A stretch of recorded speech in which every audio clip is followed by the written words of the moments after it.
Hello students, good morning to all of you. कैसे हैं आप? आशा करता आप अच्छे होंगे और आपका पढ़ाई अच्छे से चल रहा होगा। तो ये आज हमारा जो है सैम्पल पेपर का पार्ट 4 है। इसमें हम लोग देखेंगे क्वेश्चन नंबर 4 में 10 क्वेश्चंस ऑलरेडी, और उसके बाद हम लोग सैम्पल पेपर 2 में पहुंच जाएंगे। ये हम लोग मैथ्स का क्लास 10 देख रहे हैं। चलिए देखते हैं। क्वेश्चन नंबर 1 क्या दिया हुआ है? The area of equilateral triangle. Equilateral triangle का हमें एरिया निकालना विथ साइड एक्स। तो उसका साइड कितना दिया हुआ है? एक्स दिया हुआ है। इस चीज़ को आप समझिएगा। तो यहाँ आप देखिए फार्मूला क्या होता है। इक्वलेटरल ट्रायंगल का जो फार्मूला होता है वो होता है आपका 4/3, ठीक है, उल्टा में बोलते हैं √3/4 इंटू साइड स्क्वायर। ये होता है आपका इक्वलेटरल ट्रायंगल का फार्मूला। ओके, तो यहाँ पर देखिए क्या दिया, √3/4 इंटू साइड स्क्वायर, और साइड का वैल्यू क्या रखने के लिए बोला? एक्स। तो यहाँ इसका आंसर क्या हो जाएगा? √3/4 इंटू साइड स्क्वायर। साइड का मतलब एक्स स्क्वायर, तो ये हो जाएगा ऐसे। तो ये आपका प्रॉपर आंसर यहाँ पर हो जाएगा √3/4 इंटू एक्स स्क्वायर, क्योंकि साइड का स्क्वायर का जगह पर आपको एक्स रखने के लिए बोला है। तो आई होप ये आपको समझ में हो गया। ये इसका आंसर क्या होगा? √3/4 इंटू एक्स स्क्वायर। नेक्स्ट चलते हैं क्वेश्चन नंबर 2 पे। नेक्स्ट क्वेश्चन है, two polygons of same number of sides are similar if there corresponding angle are equal. क्या होता है? उसका जो corresponding एंगल होता है वो क्या हो जाता है? इक्वल हो जाता है। Okay, equal, their corresponding sides angles are equal and their corresponding sides are proportional. कैसा हो जाता है? प्रोपोर्शनल। प्रोपोर्शनल और इक्वल में क्या फ़र्क होता है? एंगल्स इक्वल होगा बट उसका साइड जो होता है उसका प्रोपोर्शनल हो जाएगा। कैसा हो जाएगा? प्रोपोर्शनल। ओके, ये आपको बुक्स का ही क्वेश्चंस दिया हुआ है, और ये बुक में आई थिंक ये चैप्टर 6 का क्वेश्चन है। ये बुक का ही क्वेश्चन है। ओके, नेक्स्ट चलते देखते हैं क्वेश्चन नंबर 3 की ओर। नेक्स्ट क्वेश्चन है question number 3, find the ratio in which line segment joining the point A1 -5 and B -4 and 4 is divided by the x axis. कभी भी एक्स एक्सिस हो तो वाई का जो वैल्यू है वो जीरो हो जाता है। एक्स एक्सिस में देखिए जो बनता है आपका नया जो बनेगा वो एक्स का तो एक्स ही रहेगा, लेकिन वाई का जो वैल्यू होगा वो क्या बन जाता है? जीरो। ओके, एक्स एक्सिस पूछे तो वाई का वैल्यू जीरो, वाई एक्सिस पूछे तो एक्स का वैल्यू जीरो हो जाएगा। इस चीज़ों को आप समझिएगा। ओके, यहाँ पर देखिए इसको हम लोग बोलते हैं x1, ये y1, ये हो जाएगा x2 y2। तो x2 का वैल्यू -4, y2 का वैल्यू 5, x1 का वैल्यू 1 एंड y1 का वैल्यू -5। आई होप ये समझ में आ गया होगा। अब यहाँ पर देखिए, यहाँ पर बोला एक्स एक्सिस में एक्स का वैल्यू तो एक्स रखे, बट वाई का वैल्यू हमेशा क्या हो जाएगा? जीरो। कब? एक्स एक्सिस में। अगर वाई एक्सिस होता तो वाई का वैल्यू क्या हो जाता? आपका वाई रहता और एक्स का वैल्यू जीरो हो जाता। तो जो भी एक्स एक्सिस में वाई का वैल्यू जीरो, वाई एक्सिस में एक्स का वैल्यू जीरो हो जाता। ओके, तो इस हिसाब से हमें निकालना क्या है? रेशियो। तो रेशियो में जो हो जाता है हम लोग m/n मानते हैं। क्या मानते हैं? m/n मान लेते हैं। तो रेशियो में हम लोग क्या मानते हैं? m/n। ओके, तो यहाँ से हम लोग सॉल्व करेंगे। एक इक्वेशन होता है आपका, सॉल्यूशन आपको याद होना चाहिए। अगर नहीं याद है तो यहाँ पे देखिए y इक्वल टू, देखिए कि हम यहाँ y का वैल्यू ले रहे हैं। क्यों? क्योंकि y का वैल्यू यहाँ पर क्या है? जीरो है। जहाँ भी y का वैल्यू अगर जीरो रहे, जिसका भी वैल्यू, उसी का वैल्यू आपको लेना है, क्योंकि यहाँ पर जो सोल्यूशन निकालने में आसानी होती है। तो y का वैल्यू यहाँ जीरो है, इसीलिए मैंने यहाँ से y का वैल्यू से लिखा, जिसके कारण हमारा m और n का जो रेशियो होगा वो आसानी से निकल आ जाएगा। ठीक है, तो y इक्वल टू क्या हो जाएगा? m y2 plus n y1 divided by क्या हो जाएगा? m plus n। ये फार्मूला हो जाता है। और अगर x रहता तो y के जगह पर क्या हो जाता है? ये x हो जाता है। y के जगह पर x हो जाता है जब x का वैल्यू लेंगे, और y का वैल्यू लेने पर क्या हो जाएगा? y का 2 रखेंगे, y का 1 रखेंगे। ये फार्मूला सेम ही रहता है, x एंड y का, बस y की जगह x हो जाएगा। ठीक है, यहाँ पर y का वैल्यू कितना रखे? देखिए यहाँ x है और ये y है, तो y का वैल्यू कितना है? जीरो। तो y के जगह पर हम लोग क्या रख दिया? जीरो। m का m ही रखे। y2 का वैल्यू कितना दिया वहाँ पर? यहाँ पर ये देख सकते हैं, यहाँ पर y2 है 5, तो ये m इंटू क्या हो जाएगा? 5। ओके, और प्लस है n तो n ही रहेगा, और y1 का वैल्यू कितना दिया? -5। y1 का वैल्यू कितना दिया? -5 दिया। ओके, और डिवाइडेड बाई क्या हो जाएगा? m plus n। ये आप समझ में आ गया। तो m प्लस n को है पूरा इधर से मल्टीप्लाई कर देंगे तो ये क्या हो जाएगा? m प्लस n इंटू में जीरो इक्वल टू क्या हो जाएगा? 5m, और ये हो जाएगा प्लस माइनस -5n, ये हो जाएगा आपको। ओके, आई होप ये समझ में आ रहा होगा आपको। और इधर देखिए, इधर मैं आपको करके दिखा देता हूँ। तो यहाँ से क्या होगा? इस ये वाला पार्ट अगर जीरो हो गया तो यहाँ से क्या हो जाएगा? ये तो जीरो हो जाएगा, और यहाँ से क्या मिल जाएगा हमें? Equal to 5m -5n। तो 5m माइनस 5n, तब m को इस साइड लेकर आ जाता हूँ, तो माइनस में 5m इक्वल टू माइनस में 5n। ठीक है, तो यहाँ से n को भी लेकर आ जाता हूँ, तो ये क्या बन जाएगा आपको, m को m इधर में लेकर तो n और इधर में रख देता हूँ माइनस 5 बाई माइनस में 5, माइनस माइनस कैंसिल, 5 5 कैंसिल, 1 1। तो ये हमें क्या मिल गया, हमें m is to n equal to 1:1। तो आई होप ये समझ में आ गया। इसका आंसर क्या हो जाएगा, 1:1 हो जाएगा इसका करेक्ट आंसर। क्वेश्चन नंबर 3 का आंसर हो जाएगा, इसका रेशियो क्या हो गया 1:1 में। आई होप ये समझ में। नेक्स्ट चलिए देखते हैं क्वेश्चन नंबर 4। क्वेश्चन नंबर 4 में क्या दिया हुआ है कि what is the distance between the point A -11,7 and origin. तो यहाँ देखिए आपको डिस्टेंस फार्मूला निकालना है। क्या निकालना है आपको, डिस्टेंस फार्मूला निकालना है। इस चीज़ को आप समझिएगा, जब भी ओरिजिन का बात करें, यहाँ पर मैं एक चीज़ समझाना चाहता हूँ। ओरिजिन में जो क्या हो जाता है, इस वाले पार्ट का बात कर रहा है, तो यहाँ पर जो हो जाता है एक्स और y का जो वैल्यू होता है, यहाँ पर समझिएगा x और y का वैल्यू होता है वो 0 और 0 होता है। क्या होता है, 0 0। ओरिजिन में कभी भी हो जाए तो ओरिजिन में जो होता है x और y का वैल्यू क्या हो जाता है, 0 एंड 0। तो यहाँ पर देखिए a का जो वैल्यू है हमारा पास, a इक्वल टू कितना दिया, -11,7 और b का वैल्यू क्या दिया हुआ, 0 एंड 0। ठीक है, तो ये वाला पार्ट हम लोग क्या मान लेंगे, x1 y1 और ये वाला पार्ट को क्या मान लेंगे, x2 y2। आई होप ये समझ में आ गया। यानी x2 का वैल्यू भी 0 है एंड y2 का वैल्यू भी 0। यहाँ x1 का वैल्यू -11 है, y1 का वैल्यू 7 है। तो ठीक है, ये डिस्टेंस फार्मूला हमें निकालना है। और डिस्टेंस फार्मूला के लिए क्या फार्मूला होता है, ये तो आपको पता ही होगा। तो डिस्टेंस फार्मूला, ठीक है, तो डिस्टेंस फार्मूला में हो जाता है आपका फार्मूला, आपको ये याद होना चाहिए, x2 माइनस x1 का whole square plus y2 minus y1 का होल स्क्वायर। ये फार्मूला होता है इसका। ठीक है, डिस्टेंस फार्मूला का।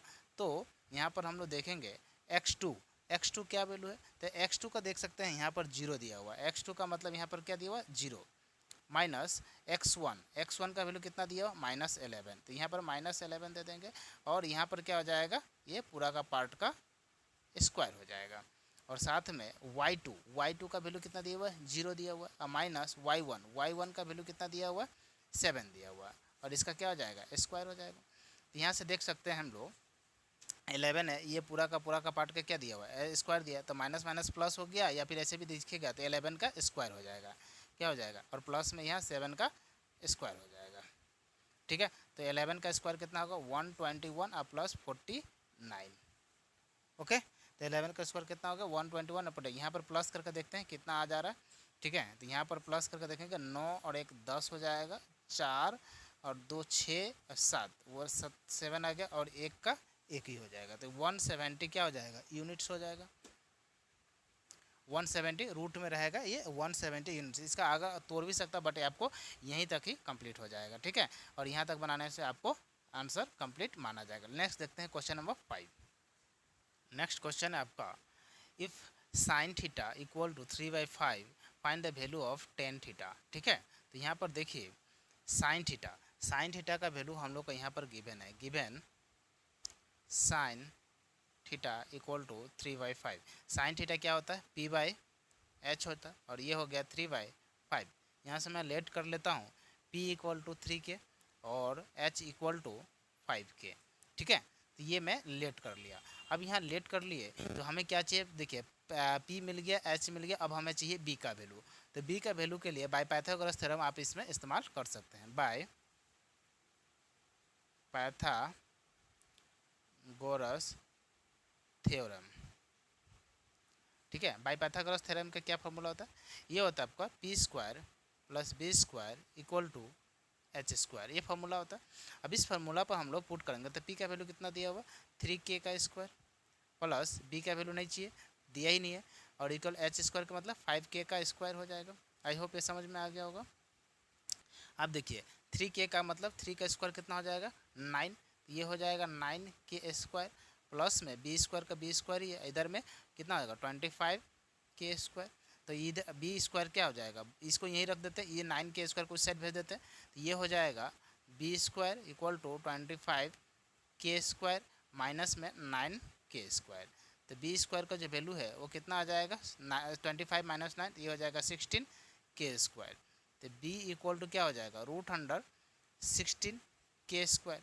तो ये 16 का जो आपका स्क्वायर रूट है कितना आ जाएगा 4, और के स्क्वायर मीन्स 2 के है तो एक के बन जाएगा। ठीक है, तो यहाँ पर बी का भी वैल्यू मिल गया हमें।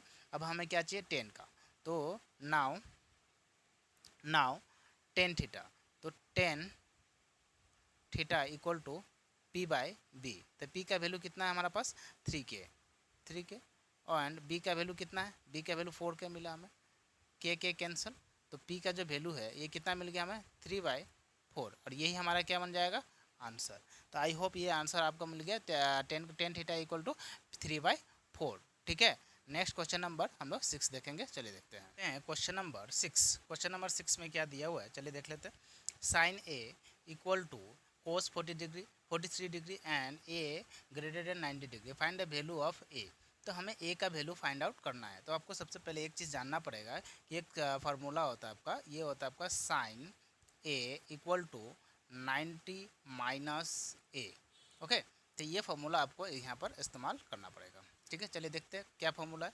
ये है sine A equal to cos 43 degree, ये दिया हुआ है।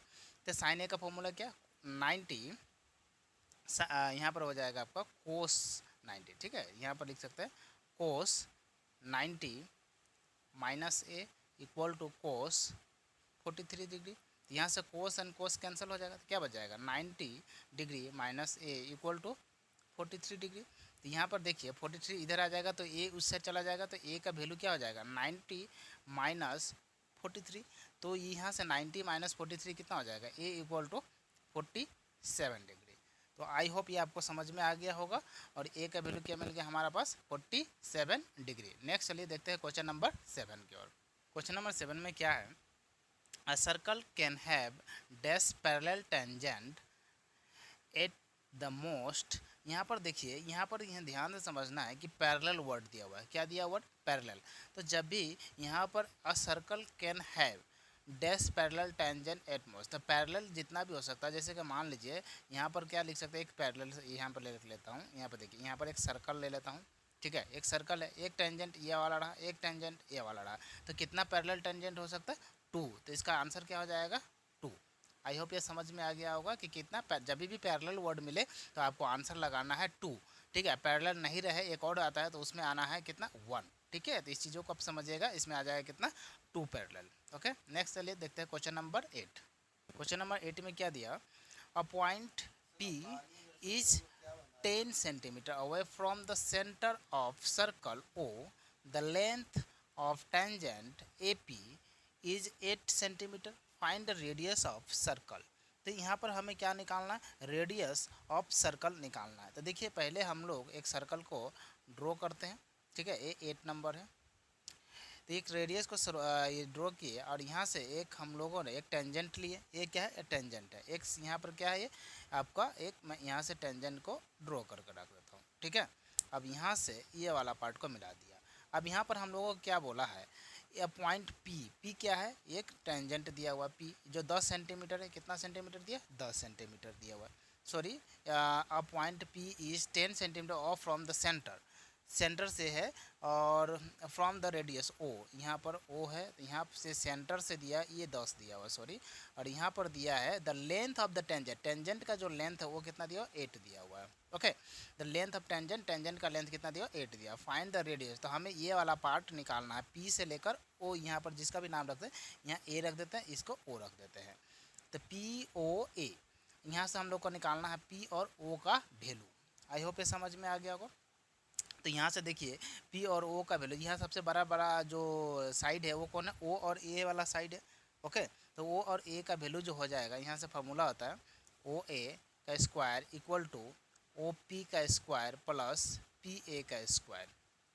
ठीक है, ये फार्मूला होता है, क्या हो जाता है formula, P square plus B square equal to H square. ये फार्मूला पर हम यूज़ किए हैं। तो ओ ए का मतलब 10 सेंटीमीटर का स्क्वायर इक्वल ओ पी का मतलब ओ पी रह जाएगा, और इसका हो जाएगा 8, ए प्लस है, और साथ में 8 सेंटीमीटर का स्क्वायर।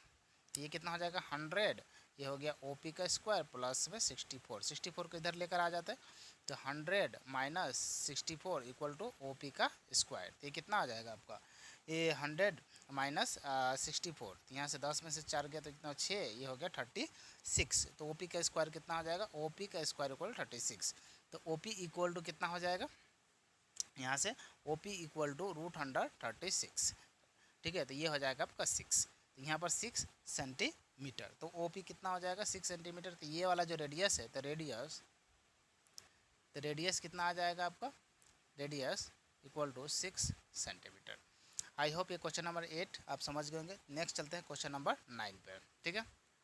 नेक्स्ट क्वेश्चन है क्वेश्चन नंबर 9, चलिए देख लेते हैं। क्वेश्चन नंबर 9 में क्या दिया है, find the area of quadrant.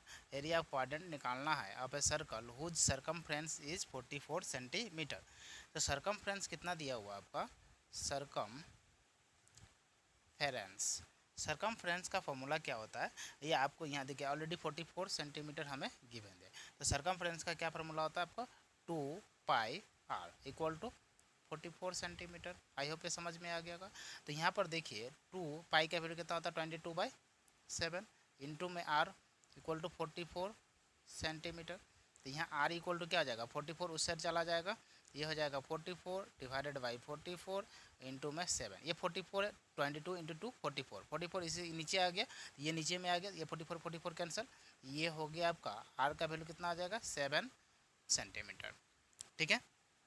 तो r का वैल्यू हमारे मिल गया 7 सेंटीमीटर। तो हमें निकालना क्या था, find the area of quadrant. यहाँ देख लेते हैं। तो एरिया ऑफ क्वाड्रेंट, तो एरिया ऑफ क्वाड्रेंट होता है क्या, तो यहाँ पर आप समझिएगा। तो ये एरिया ऑफ क्वाड्रेंट का जो फॉर्मूला होता है वो होता है आपको 360/90, ठीक है। ओ सॉरी उल्टा में लिख दिया, 90/360 इंटू πr², ठीक है। ये फार्मूला हो जाता है। तो यहाँ से अगर हम कैंसिल करें 1 और ये हो जाएगा 4, तो ये हो गया 1/4 इंटू पाई का वैल्यू कितना होता है 22/7, r का वैल्यू कितना है हमारा 7 इंटू 7, ठीक है। तो ये 7 से ये 7 कैंसिल, तो ये 2 से 2 टाइम्स ये हो जाएगा 11, तो 11 इंटू 7 77/2, और यही क्या हो जाएगा आपका आंसर 77/2 सेंटीमीटर स्क्वायर, ठीक है। नेक्स्ट चलिए देखते हैं क्वेश्चन नंबर 10। नेक्स्ट क्वेश्चन है the radius of 2 circle are 13 centimetre and 19 centimetre. देखिए 2 सर्कल है, 2 सर्कल बोल रहा है 2 सर्कल है जिसका रेडियस एक का है 13 सेंटीमीटर और एक का है आपका 19 सेंटीमीटर, ठीक है। Find the radius of the circle which circumference is equal to the sum of circumference up to equal. तो इस दोनों का सम का इक्वल करने पर एक नया जो सरकमफ्रेंस आता है उसका हमें क्या निकालना है, रेडियस निकालना है। तो यहाँ से यहाँ तक का हमें रेडियस फाइंड आउट करना है, ठीक है। मतलब ये दोनों का सम होने के बाद इसका एक क्या निकालना है, सरकमफ्रेंस निकालना है, ओके। चलिए देखते हैं इसको हम लोग किस तरह से हम हैंडल करेंगे। यहाँ पर देख लेते हैं, हियर यहाँ पर हम लोग कुछ गिवन में दे दिया हुआ है। हियर R1 पहला को लिख लेते हैं, R1 वो दिया हुआ 13 सेंटीमीटर और दूसरा का दे दिया R2 वो कितना दिया हुआ 19 सेंटीमीटर। आई होप ये समझ में आ गया होगा, ठीक है। R1 का इसको मान लिया, ये R1 ये R2, ठीक है, और इसको हम लोग मान लेते हैं कैपिटल R, ठीक है, ये कैपिटल R है। अब यहाँ पर देखिए दोनों का सरकमफ्रेंस, ये दोनों का क्या बराबर है, तो सरकमफ्रेंस दोनों का क्या दिया इक्वल, विच है सरकमफ्रेंस इक्वल। यहाँ पर देखिए सरकमफ्रेंस क्या दिया इक्वल दिया हुआ है, दोनों का सरकमफ्रेंस क्या इक्वल है। तो सरकमफ्रेंस इक्वल होता है तो सरकमफ्रेंस का फॉर्मूला क्या होता है 2πr ये वाला है, और इसको इक्वल दिया हुआ है 2πr1 प्लस 2πr2 यही दिया हुआ है। अब यहाँ से देखिए 2πr इक्वल टू 2π के दोनों में क्या है कॉमन है, यहाँ से क्या बचेगा R1 प्लस R2, ठीक है। तो यहाँ से 2π यहाँ से 2π कैंसिल, यहाँ से क्या बचेगा R का वैल्यू देखिए R1 प्लस R2 यहाँ से क्या हो जाएगा 13 प्लस 19 ये हो जाएगा सेंटीमीटर। तो R इक्वल टू क्या हो जाएगा कैपिटल R इक्वल टू 9 और प्लस 3 12 112 और प्लस 1 3 सेंटीमीटर। तो कैपिटल R का जो ये हो जाए रेडियस होगा, तो रेडियस कितना हो जाएगा जो कैपिटल R है उसका हो जाएगा 32 सेंटीमीटर, ठीक है। और यही क्या हो जाएगा क्वेश्चन नंबर 10 का आंसर भी हो जाएगा। तो आई होप ये समझ गए होंगे, क्वेश्चन नंबर 10 का आंसर है 32 सेंटीमीटर। इसी के साथ हमारा ये जो सेट है सैम्पल पेपर 1 का वो कंप्लीट होता है, और फिर हम लोग मिलेंगे सैम्पल पेपर 2 के साथ। तब तक के लिए जय हिंद, जय भारत, थैंक यू।